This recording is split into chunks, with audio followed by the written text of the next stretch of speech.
What is going on, Fleet Nation? Welcome to episode 45. Welcome back. And I'm Brendan. And I am Jarod. And what a week one of football it was. We had missed field goals galore. We had a Giants victory, a humongous, we're over 500 since the infamous boat pick. It's crazy to be a Giants fan right now. But it was an exciting week of football. Russell Wilson lost to the Seahawks. Baker Mayfield lost to the Browns, his former team. What a revenge game that was, in quotes. The Jets, they didn't play that well. The field conditions were bad. They didn't have Zach Wilson in, obviously. But it was a crazy week of football. How did you spend it, Brendan? I was basically just breaking in the new Fox Run suite, and I was hanging out with my housemates, and we had a multitude of TV screens. We had two in the main living room. The big one had the Jets game on. After the Jets game, we watched a little bit of the Giants and the Vikings because one of my buddies and my housemate's friend came up, and he's a diehard Vikings fan. So we had to make sure that was up. And then one of my other housemates was watching a little bit of Red Zone, and he also had the Chargers game on. Chargers Raiders, that game went down to the wire. And so that I was just hanging out, just having a good time. What about you, Jared? Chilling with the boys. Yep, pretty much same thing here in Lower Fulton. Put Red Zone on for the 1 p.m. games. Very clutch. It was get to see every game, every minute. We saw all the missed field goals, and then the 4 o'clock game. One of my housemates is a big Packers fan, so we continued watching Red Zone just to split the time between the Giants and Packers game. But it was amazing. It was great, and we celebrated with some Buffalo Wild Wings after. So it was a great day. Great day. Did you try the the Sauce Gardner sauce? Nah, I can't handle the sauce. I'm a honey barbecue type of guy with Really? the blue cheese. I can't handle the spice. It's tough. So I was at Buffalo Wild Wings a week ago, and I had to try the sauce, and it's actually good. It's like a buffalo teriyaki. Interesting. It has a little bit of spice to it, but barbecue teriyaki. So you have the barbecue in it. And I didn't try it on the wings. I mean, I like the honey barbecue too. That's what I got. Are you bone in or are you traditional? Are you traditional or boneless? I'm boneless. I mean, yeah, I know Really? It's just I don't know. It's just easier to eat.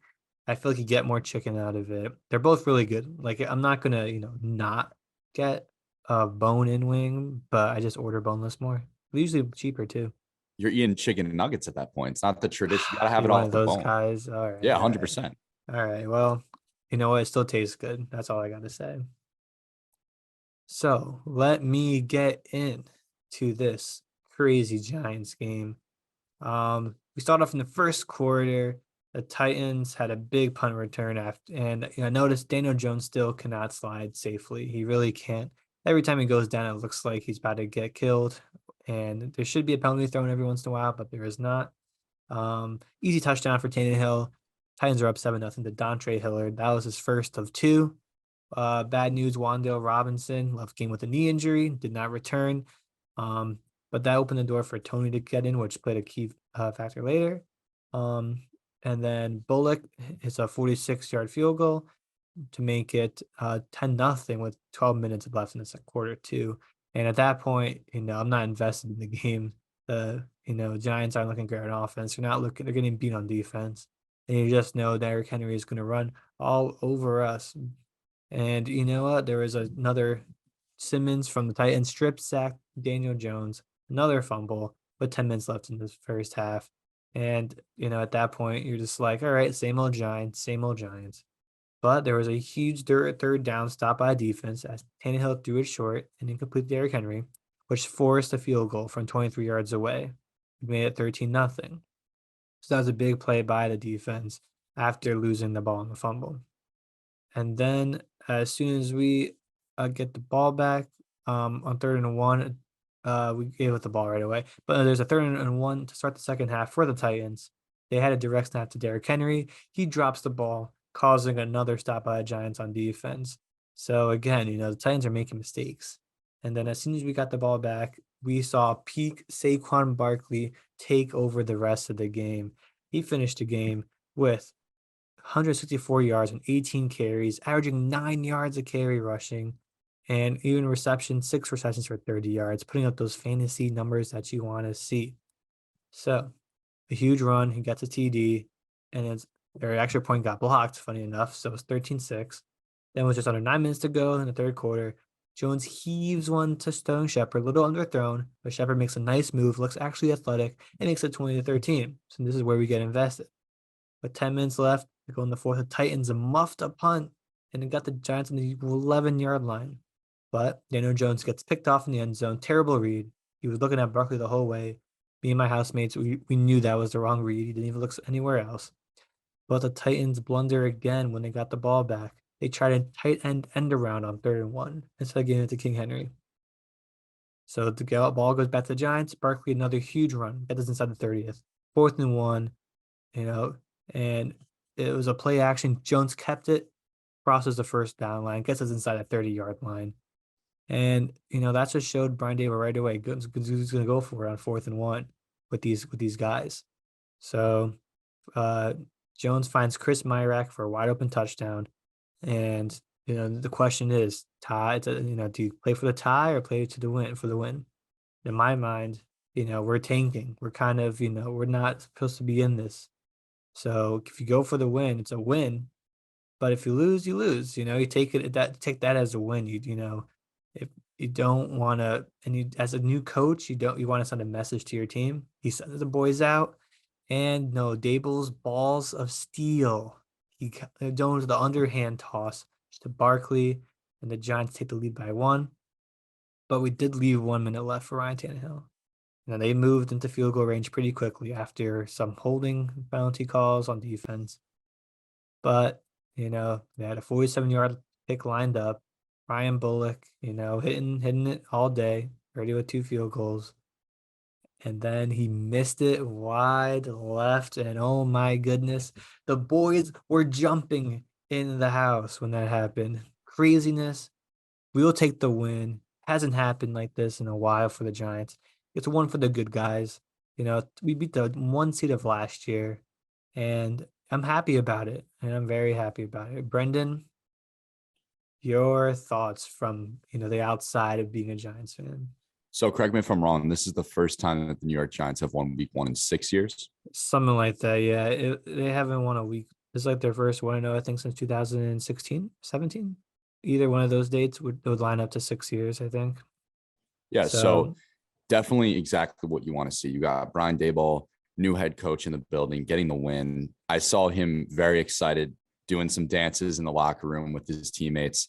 And that's just, it's what you want to see as a Giants fan. I know that you guys came into this season almost, you had high hopes with 7 wins, but you understand that it's going to be a rock. It helps. You're 7th away there, but that on the inside that it's not going to be as easy as you think. And there's a part of you that kind of admits to tanking. And I understood that that's what you're talking about earlier. But to get that win against the prior first seed in the AFC, obviously a physical team that knows how to pound the rock with Derrick Henry. I think the biggest takeaway for me was just seeing Saquon Barkley go out and have a day. Coming back from an injury. Yes, sir. You guys went out there, you addressed the offensive line. Andrew Thomas, Evan looking like Neal, a beast. Yeah. Andrew Thomas looking like an absolute dog, knowing how to pancake, take care of the line of scrimmage, create Did those. Did you see that hit stick Tate Crowder did to D Henry? Yeah, I saw. That was nice. That was all over social media, and I loved it. That was great. And Saquon going out there, 164 yards, 18 attempts, averaging 9 yards a carry, 1 touchdown, 6 receptions. That right there, what a way he got 2 touchdowns, start the season. 1 rushing, 1 receiving. He outplayed Derrick Henry. He did outplay Henry. 21 carries, 82 yards, 3.9 yards a carry. I can't believe the Giants team stopped that with no Blake Martinez, with no Thibodeau, Thibs being out, Aziz being out. It's just Austin Calicho, man, Danbury native right there. He and Tate Crowder and the boys, they put up a good fight in the defense. They didn't ever give up. We respect that. Daniel Jones going out there, completing 81% of passes, 188 yards, 2 touchdowns, 1 pick, overall rating of 115.9. Pretty good. not a bad way to come out and win. And he lost the turnover battle against Tannehill. However, he won and he got it done. Randy Bullock lining up, absolutely botches the field goal. I had a feeling he was going to botch that. I mean, the Jets had Randy, and he's not the most consistent kicker. And I've seen him whiff some kicks before, some punts, and I kind of thought he was going to do it. And that leads the New York Giants their first victory. And you're gonna, this box score for Daniel Jones looks pretty. It's not a Justin Herbert box line, 100 where he would throw over like 300 yards. But I like the short completions. He's not going to air it out often, Daniel Jones. He's going to use his legs. And that's how you're going to win it for the Giants team. He had 25 yards rushing. He averaged more yards a carry than Derrick Henry at 4.2. So, this dual threat ability of Daniel Jones, if he could get his reads, air it out every once in a while, he should be a good quarterback. Now, he's not a top tier quarterback by any means, but if he keeps this consistency, 17 for 21 is really good. I remember when they were being shut out, it was like 10, 13 nothing. He still was completing like 90% of his passes. So it wasn't just something that clicked. It was just something that finally led to something clicking, which was Barkley's big runs of the day. So Daniel Jones, keep this up. Saquon Barkley, keep this up. And we're in good shape. Shout out to one of my buddies, Alex Winters, back at home. We're looking at different spreads and different lines and bets that we should do heading into the season. And he hammered the Saquon Barkley comeback player of the year. I know nothing's set in stone, but I mean, the way he started this season, he's got that pretty pep well. In his step again. I mean, look, he was doing a stutter step, stuff I haven't seen since he went down with that ACL injury. So it gives me hope as a Giants fan, as a Saquon Barkley jersey owner. I mean, it just brings a smile to my face. It got me hyped when I saw him break a tackle, almost go for the whole touchdown, and I saw he had his most top speeds in his rookie season, which is very encouraging after 2 years after an ACL injury. Definitely what you want to see with your second overall pick in the 2018 NFL draft out of Penn State. Mm-hmm. And it's great for the Giants fans, great way to start the season. And that transitions over to the other side of New York, Gang Green, the New York Jets. Not the best way to go out there. Me personally speaking, we were hanging in there in the beginning.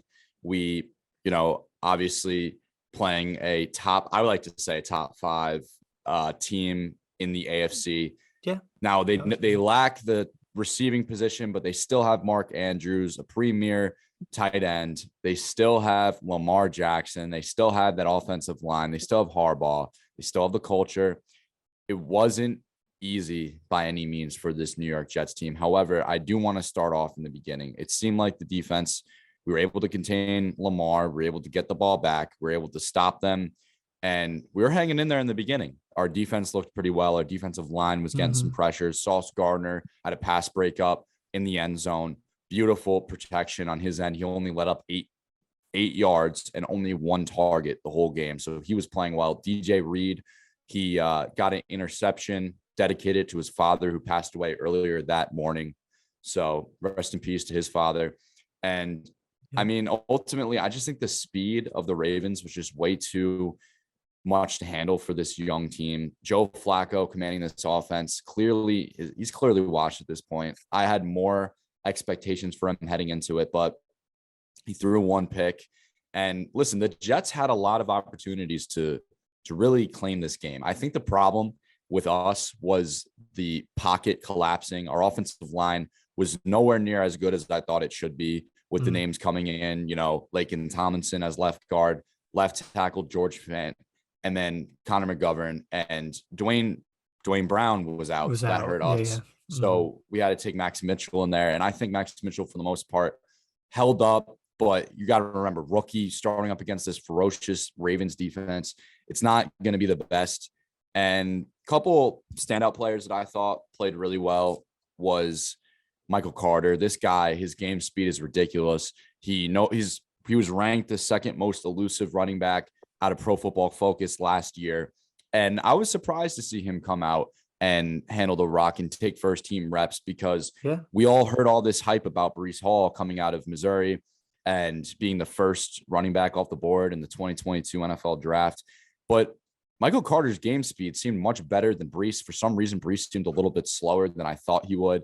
He's kind of anticipating to be a power back, as Michael Carter was receiving passes. He was running the rock really well. He was seeing lanes. He was understanding the offense, commanding it well, being that security blanket for Joe Flacco. But it took time for Joe Flacco to really get comfortable. We had the opportunities there, and a couple things that I think led to this loss was obviously the poor offensive line play, but it was also some problems on the offensive side of the ball as well. Corey Davis dropped a crucial third down pass. We also had some special team problems. Greg Zuerlein missed a field goal and a PAT, and listen, if Greg Zuerlein, if Greg Zuerlein got that PAT, and if we got that field goal, and if Michael Carter didn't drop that fourth down end zone touchdown, it was in his hands. He was wide open. He got open, and he went out to the outside, beat his defender. Flacco ripped it over to him, and it hit his chest. We would have had a much more competitive game. I think ultimately it was a lack of execution on our behalf, and having a quarterback that is not as young with fresh legs and can evade the pocket. Now, I think Joe Flacco understands and can go through his progressions maybe a little bit better than Zach Wilson right now, since he's heading into his second year. But I think what hurt us the most and shot us in the foot the most was that we didn't have that dual threat ability that Zach Wilson had. And I think that really could have helped us in this game. His ability, whenever the pocket collapsed, he could evade, scramble, get the first down, make those awkward sidearm throws, get those completions, move the sticks, and also his ability to push the ball down with his big arm. So definitely miss Zach Wilson this game, but overall, New York Jets fall short. We lose. At least we're able to get a touchdown, but we fell short ultimately against the Baltimore Ravens. 0-1 to start the season. Yeah, man. I mean, the Ravens are a really good team. I really like them this year. With I think Lamar Jackson, took a gamble, is betting on himself for this contract. He did not reach an agreement with the Ravens, so I expect him to ball. And Flacco, he threw over 300 yards. I mean, 59 attempts though, but I feel like you guys should have utilized the run more. I mean, it was wet, it was rainy, and Michael Carter was 60 yards on 10 carries. Breece Hall, 23 yards on 6 carries. So, if you look at the Ravens in comparison, they had 11, 6, 2, and 2 carries, and so they at least had at least 5 more rushes. The Ravens, they didn't need to do that because they're the Ravens. Lamar did most of the rushing, and the passing.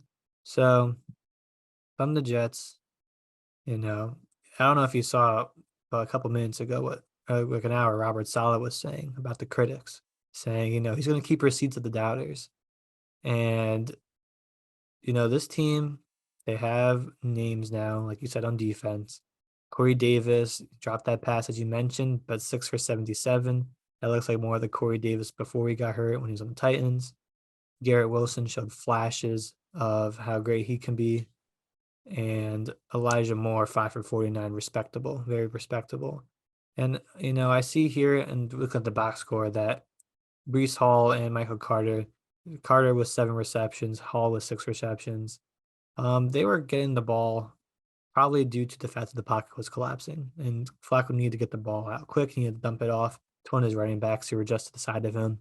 So they just got to tighten it up on offensive line, and they should have been more competitive, like you said. If Zuerlein hits his field goal, it's an extra point, 10-point game. If Corey Davis catches the ball, we're looking more like a touchdown score game. So they're going to look at it over in practice. Next week, who do they have next week? The Jets. The New York Jets play the Cleveland Browns next week.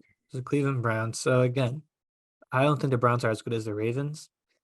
And, they're coming off of a pretty hyped win, the Browns, but I can see the Jets playing a more competitive ball next week. And I would even say they come close. I would probably take the spread on them if I was a betting man, the Jets next week. They're going to be fired up.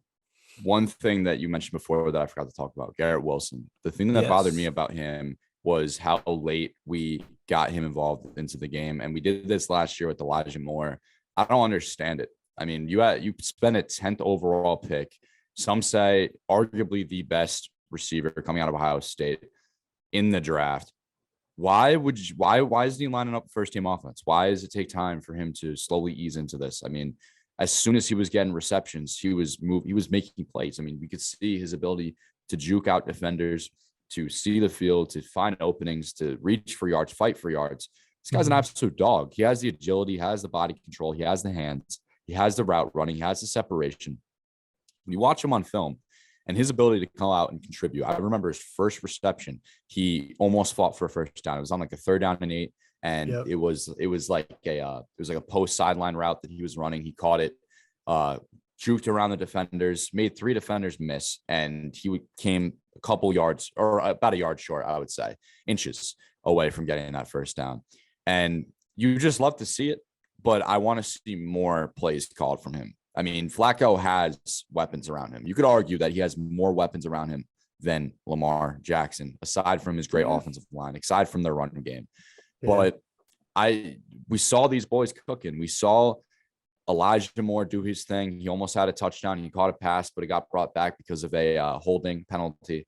So ultimately, execution. I mean, would you believe me, Jarod, if I told you right now that the New York Jets won the time of possession against the Baltimore Ravens? Would you believe me Really? that they had more first downs than the Baltimore Ravens? Because that happened. So ultimately, They're not it executing, was it looks like. Yeah. there was no execution. And that comes down to coaching. It comes down to film. It comes down to, and those are the things that it comes down to. And for Rob Saleh's press conference and him keeping his receipts, honestly, at this point, I don't care unless if there's a win. I don't care what you have to say in a post game conference. I care about seeing dubs after a game. I don't care about talking the talk. You got to walk the walk. And going up against this Cleveland Brown team, can't forget about the dogs up front going up against our line. I mean, Myles Garrett, this guy plays like a chicken without a head running around. He is not to be played with. The defense has studs left and right. They have cornerbacks. They have safeties. Their defense is scary. And I'm not going to underestimate them for the slightest. We're going to be in the dog pound. We're going to be in Cleveland. You're going to see, the elf on the 50-yard line that they just put in. And it all comes down to us executing. But Jarod, I understand where you're coming from. I could see us taking a spread. I think that that's comfortable. I have a feeling that the New York Jets are going to have much more ambition to come out. The rookies got that first game jitters away from them. And hopefully it's a much more competitive game in Cleveland. Yeah, before I move on to who the Giants are playing, your take on Garrett Wilson reminds me of what the Giants are doing right now to Kadarius Toney, our first round draft pick last year. He did not record a single reception, and he wasn't even targeted. He's not even listed in the box score as a receiver. He has 2 rushes though, and I just want to say this guy needs to be utilized more because he could make a play. He could scramble. He's fast. He can catch the ball. And he's an athlete, unlike, Kenny Galladay's old ass, making $220 million. Like, Kadarius Toney can get the job done. There was a play, I don't know, you probably didn't see it, Brendan, but there's a play where Kadarius Toney he's pitched the ball looking to throw as a quarterback because he played quarterback in high school. There's always a play where Toney throws the ball in the Giants game. It always happens. So he jukes out getting sacked and he takes it and gains at least 3 or 4 yards. Like on the surface, when it first happened, the play was broken. Looked like he was going to lose yards. Instead, gains a couple. So I would love to see Toney taking wide receiver 2 or in the slot numbers, especially with the Wan'Dale Robinson out. I mean, we could put Shep at the 1 or Galladay at the 1, Shep at the 2, and put Toney as our 3rd, and then Barkley as a 4 option. That's a great offensive. If they all in their prime, all in their best shape, that's great. So if we could utilize him instead of, no shame, but guy Richie James, who I haven't heard of until this season. I would love to see that. I agree with you. I think you guys went out there and you acquired some players to help out Daniel Jones, and you got to give him those reps. He has that similar play style as a not entirely a Garrett Wilson, but he has that slot ability. He's able to get open. He's a very shifty wide receiver. He's fast. He can catch. So these reps are crucial. You got to find ways to get the ball to him. He can help out on this Giants offense. He's very, I mean, you could even put him in a wildcat situation where you're sending out Jones to block and he's throwing the ball, like kind of like what a Julian Edelman is gonna like does for the Patriots at times. So it's like you could have fun with them. You just got to go out. He's there a fun player to watch. I just want him to be on the field more. He's got to get more of touches for sure. But I like the idea of having Barkley in the slot catching passes. We all know he can catch passes. We all know he motioned a couple of times out. I like that. So it was good. I liked what we were doing. I think Daboll knows Jones's abilities. He knows his limitations. And yesterday, the first quarter, in the second quarter, I think he was trying to expand a little bit. But once the game got closer, he played to his strengths. You hand the ball off to Barkley, and you find the short passes.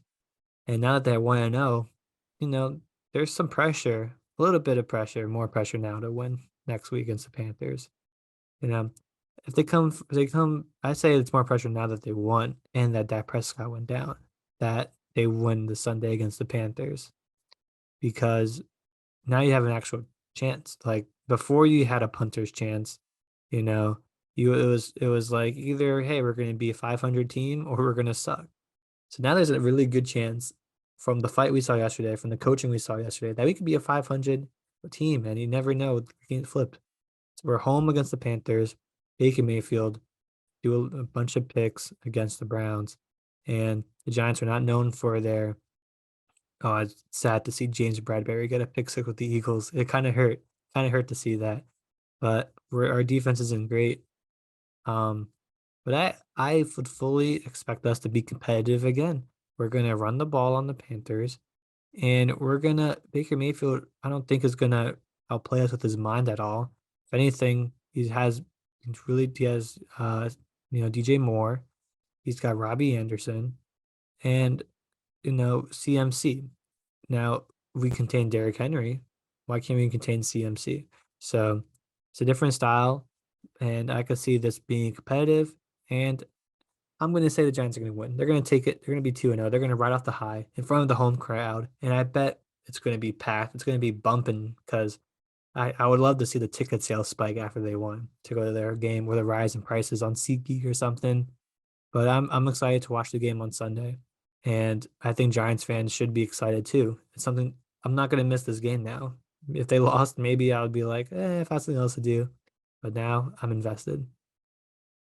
Invested you should be. I mean, you went out there and won the first game. So I definitely am very surprised with this fight. And I would take the Giants spread for sure. And I think it's going to be a close game, because Baker Mayfield's going to come out here and he didn't execute against his former team. And he has that extra chip on his shoulder. And I wouldn't sleep on this Panthers team. So, but you bring up a lot of good points. If you were able to go out there and beat the prior first seed with Derrick Henry, and stop the run game against him, what makes you say you can't stop CMC? You have the home crowd. You have, Daboll is going to have his home debut, and, it's going to be a close game ultimately. I think it's going to go down to the wire, but definitely a winnable game for Big Blue.